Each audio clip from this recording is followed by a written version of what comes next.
তোমরা যারা ঢাকা কেন্দ্রীয় বিশ্ববিদ্যালয়ে ভর্তি পরীক্ষা দেবে শিক্ষাবর্ষ 2025-26-এ তোমাদের সার্কুলার নিয়ে নতুন সিদ্ধান্ত এসেছে। শিক্ষার্থীরা তোমাদের সার্কুলার এবং ভর্তি পরীক্ষা নিয়ে তোমাদের সার্কুলারটা আগামী সপ্তাহে প্রকাশ হতে যাচ্ছে। তাদের যে সিদ্ধান্ত রয়েছে অর্থাৎ মে মাসের তৃতীয় সপ্তাহে তোমাদের সার্কুলারটা প্রকাশ হতে পারে। শিক্ষার্থীরা এই বিষয়টা জানা গিয়েছে। তোমাদের পরীক্ষাটা হবে সম্ভাব্য জুন মাসের শেষের দিকে অথবা জুলাই শুরুতে পরীক্ষা হবে। আর পরীক্ষাটা নেওয়া হবে অর্থাৎ পরীক্ষার কেন্দ্রটা ঢাকাতে নেওয়া হবে। শিক্ষার্থী তোমাদেরকে জানিয়ে দিই তোমাদের আবেদনের ফি এবং নিয়ম নিয়ে। দেখো তোমাদের আবেদনের ফি এবারও 800 টাকা রাখা হচ্ছে, অর্থাৎ গত বছর 800 টাকা রাখা হয়েছিল, এবছরও 800 টাকাই রাখার সিদ্ধান্ত নেওয়া হচ্ছে।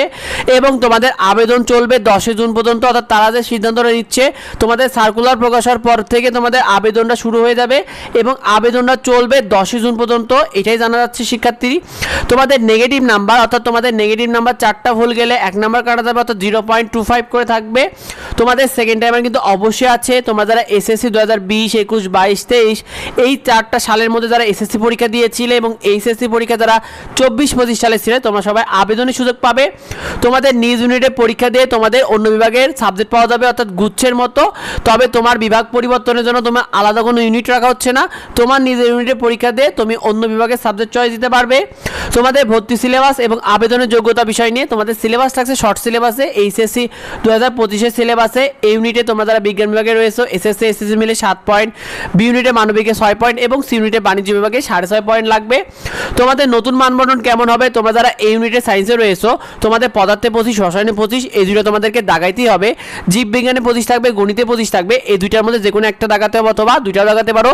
এবং বাংলায় 25 এবং ইংরেজিতে 25 থাকবে, অর্থাৎ তুমি জীববিজ্ঞান প্লাস গণিত দাগাতে পারবে, তুমি গণিতের সাথে ইংরেজি অথবা বাংলা দাগাতে পারবে এবং জীববিজ্ঞানের সাথে তুমি চাইলে ইংরেজি বা বাংলা দাগাতে পারবে।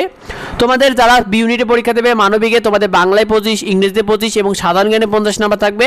আর তোমরা যারা সি ইউনিটে বাণিজ্য বিভাগে থাকবে তোমাদের বাংলায় 20, ইংরেজিতে 20, হিসাব বিজ্ঞানে 20, ব্যবস্থাপনাতে 20, ফিনান্স বা মার্কেটিংয়ে যে কোনো একটা থাকবে। তুমি চাইলে যে কোনো একটা দাগাতে হবে, তোমাকে 20 নাম্বার থাকবে। তো তোমরা যারা এটা এখন পরীক্ষা দিতে চাও এখন থেকে প্রস্তুতি নিতে থাকো, কারণ ঢাকা কেন্দ্রীয় বিশ্ববিদ্যালয় কিন্তু তোমাদের পাবলিক বিশ্ববিদ্যালয়। তোমাদের পাবলিক বিশ্ববিদ্যালয়ে যাদের পড়ার স্বপ্ন রয়েছে এটা তোমাদের কিন্তু সর্বশেষ সুযোগ এই বছরে। সুতরাং তোমরা অবশ্যই প্রস্তুতিগুলো নিতে থাকো।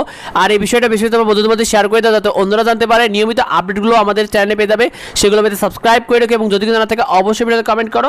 দেখা হয় পরবর্তী ভিডিওতে। ধন্যবাদ সবাইকে।